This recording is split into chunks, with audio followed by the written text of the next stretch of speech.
नमस्कार। आज हामी बौद्ध धर्मका एकदमै आधारभूत तर निकै गहिरो शिक्षाहरूबारे अलिक होत्लेर कुरा गर्दैछौँ। हामीले केही स्रोतहरू जस्तै स्ट्यानफोर्ड इन्साइक्लोपिडिया अफ फिलोसफी अनि विकिपीडिया पनि हेऱ्यौँ र हाम्रो प्रयास चाहिँ बुद्धका मूल धारणाहरू, खास गरी दुःख, यसको कारण अनि मुक्तिको मार्गबारेका कुराहरूलाई अलि सरल तरिकाले प्रस्तुत गर्ने हो। र विशेष गरी अनात्मा नन सेल्फ र त्यो प्रतित्य समुत्पाद डिपेन्डेन्ट ओरिजिनेसन जस्ता अवधारणाहरूमा अलि ध्यान दिउँ न। यी अलि जटिल सुनिन्छन् तर एकदम महत्त्वपूर्ण छन्। अवश्य। सुरु गरौँ बुद्धबाटै, होइन? सिद्धार्थ गौतम उहाँ त ऐतिहासिक व्यक्ति नै हुनुहुन्थ्यो नि, लगभग 450 ईसा पूर्वतिर। हो, उहाँको मुख्य खोज नै जीवनमा यो जुन दुःख छ यसबाट कसरी मुक्त हुने भन्ने थियो। उहाँले त्यस बेलाको त्यो वैदिक परम्परालाई चाहिँ त्यसको अधिकारलाई अलि चुनौती दिनुभयो, त्यसका सीमाहरू देखेर नयाँ बाटो खोज्नुभयो। उहाँको जीवनको त्यो एउटा चर्चित कथा पनि छ नि, 4 दृश्यहरू देखेको बुढो मान्छे, रोगी, मृत शरीर अनि एकजना सन्यासी। हो, त्यो कथा त्यसले उहाँलाई जीवनको अनित्यता र दुःखबारे गहिरो बोध गरायो भनिन्छ। तर स्रोतहरूले के भन्छन् भने यसलाई एकदम शाब्दिक रूपमा मात्रै लिनु पर्दैन। मतलब यो एउटा प्रतीकात्मक चित्रण पनि हुन सक्छ जीवनका ती कठोर सत्यहरू जस्तै रोग, बुढ्यौली, मृत्यु अनि त्यसले दिने दुःखलाई बुझाउने एउटा तरिका। नरुहोदो। अनि यही बोधले उहाँलाई समाधान खोज्न लगायो होला, हैन? जसको निचोड चाहिँ 4 आर्य सत्यमा आयो। बिल्कुल। पहिलो त जीवनमा दुःख छ। यो निराशावादी कुरा होइन, यथार्थको स्वीकारोक्ति हो। दुःख छ। अनि दोस्रो, त्यो दुःखको कारण छ र मुख्य कारण हो तृष्णा। तृष्णा मतलब त्यो आसक्ति, चाहना हो, त्यो टाँसिरहने बानी, मोह। अनि तेस्रो सत्यले चाहिँ आशा दिन्छ, त्यो दुःख हटाउन सकिन्छ। त्यो तृष्णालाई त्यागेर दुःखको निवारण सम्भव छ। र चौथो, यो निवारणसम्म पुग्ने एउटा व्यावहारिक बाटो, एउटा मार्ग पनि छ, त्यो आर्य अष्टाङ्गिक मार्ग, होइन त? हो, त्यही हो। यो दुःख हटाउने एउटा पूरा अभ्यास हो। 8 वटा अङ्गहरू छन्। 8 अङ्ग के हुन् ती छोटकरीमा? यसलाई मोटामोटी 3 भागमा बाँड्न सकिन्छ: प्रज्ञा, शील र समाधि। प्रज्ञामा सही बुझाइ, सही सोच पर्यो। शीलमा चाहिँ सही बोली, सही कर्म, सही जीविका। अनि समाधिमा सही प्रयास, सही स्मृति, सही एकाग्रता। यो एउटा जीवन जिउने समग्र तरिका हो। ल, अब त्यो बुद्धको सबभन्दा अलि फरक, अलि चुनौतीपूर्ण मानिने शिक्षामा जाउँ न, अनात्मा, नन सेल्फ। अनात्मा। यसले त भन्छ कि हामीभित्र कुनै स्थायी, नबदलिने म वा आत्मा भन्नै छैन। यो त हाम्रो सामान्य अनुभवभन्दा बिल्कुलै फरक सुनिन्छ नि। हो, यो साँच्ची नै आधारभूत कुरा हो। स्रोतहरूले यसलाई पञ्चस्कन्धको विश्लेषणबाट बुझाउँछन्। पञ्चस्कन्ध ती 5 तत्त्वहरू होइन? रूप, वेदना, संज्ञा, संस्कार र विज्ञान। बुद्धको शिक्षा अनुसार यी 5 तत्त्वहरू निरन्तर परिवर्तन भइरहन्छन्, अनित्य छन्।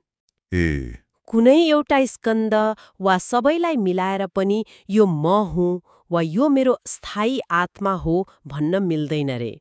यसले त 2 वटा अतिवादी सोचलाई नकार्ने भयो, आत्मा सधैँ रहन्छ भन्ने र मृत्युपछि केही पनि रहन्न भन्ने। हो, शाश्वतवाद र उच्छेदवाद दुवैलाई नकार्छ। यो मध्यम मार्ग भयो। तर यहाँनिर एउटा ठूलो प्रश्न उठ्छ नि त, यदि स्थायी आत्मा नै छैन भने कर्म र पुनर्जन्म कसरी काम गर्छ त? कसले कर्म गर्छ, कसले फल भोग्छ? स्रोतहरूले यसलाई कसरी मिलाएका छन्? हो, यो एकदमै महत्त्वपूर्ण प्रश्न हो र स्रोतहरूले यसलाई गहिरो रूपमा सम्बोधन गर्छन्। अनात्माको अर्थ कर्मको नियम लाग्दैन भन्ने चाहिँ होइन। हो र? बरु यसले के भन्छ भने एउटा स्थायी कर्ता वा भोक्ता आत्मा चाहिँ एक जीवनबाट अर्कोमा सर्दैन। त्यो कसरी? उदाहरण दिनुस् न। जस्तै एउटा दियोको ज्वालाले अर्को दियो बाल्दा त्यो त्यही ज्वाला सरेको त होइन नि। होइन। तर दोस्रो ज्वाला पहिलोको कारणले उत्पन्न भयो।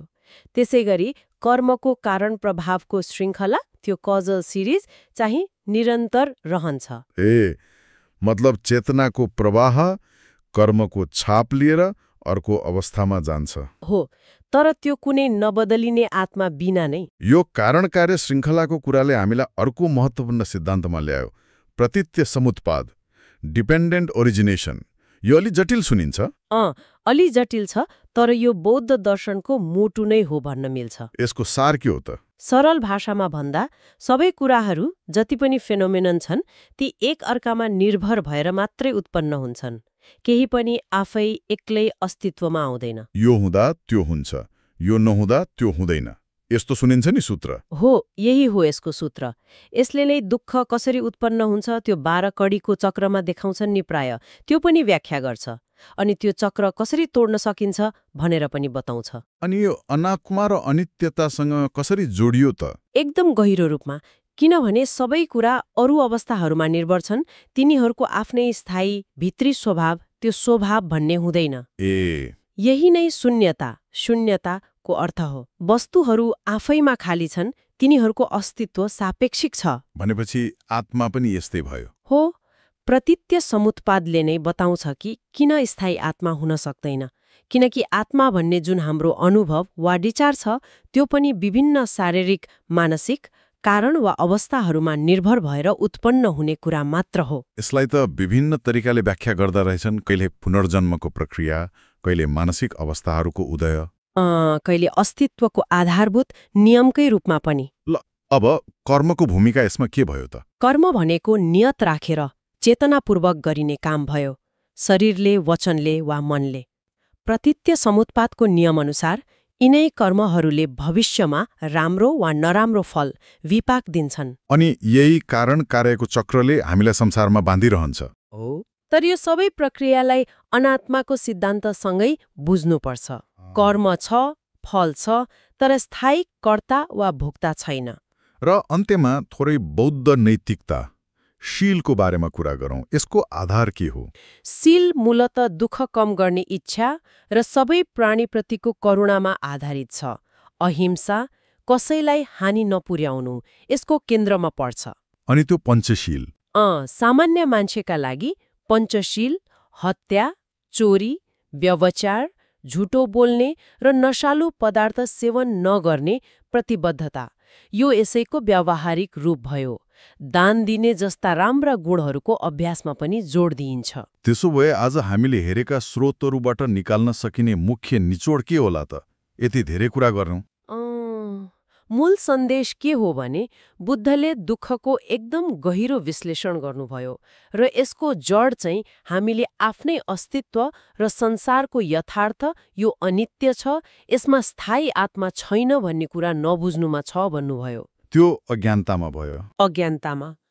अनि प्रतीत्य समुत्पादले यो कसरी हुन्छ भन्ने प्रक्रिया देखायो, कसरी सबै कुरा जेलिएका छन्, र आर्य अष्टाङ्गिक मार्गले चाहिँ यो जेलिएको अवस्थाबाट बाहिर निस्केर दुःखमुक्त हुने व्यावहारिक बाटो देखायो। निकै गहन छलफल भयो आज। अन्तमा श्रोताहरूलाई सोच्नको लागि एउटा प्रश्न छोडेर जाउँ कि? हुन्छ नि। स्रोतहरूले भने जस्तै यदि प्रतीत्य समुत्पाद अनुसार हाम्रो म भन्ने भावना पनि, यो सेल्फको सेन्स, त्यो पनि विभिन्न शारीरिक, मानसिक, सामाजिक अवस्थाहरूको उपज मात्र हो भने हामीले दैनिक जीवनमा मैले यो गरेँ वा म यो गर्छु भन्दा त्यसको वास्तविक अर्थ के रह्यो होला त? एउटा व्यक्ति कर्ता, एजेन्ट हुनुको अनुभव र अनात्माको सिद्धान्तलाई सँगै राखेर हेर्दा कस्तो चित्र बन्छ होला? यो प्रश्नमा घोत्लिनु साँच्चै रोचक हुन सक्छ। हो, निकै घटलाको प्रश्न। यसमा सोच्नुपर्ने भयो।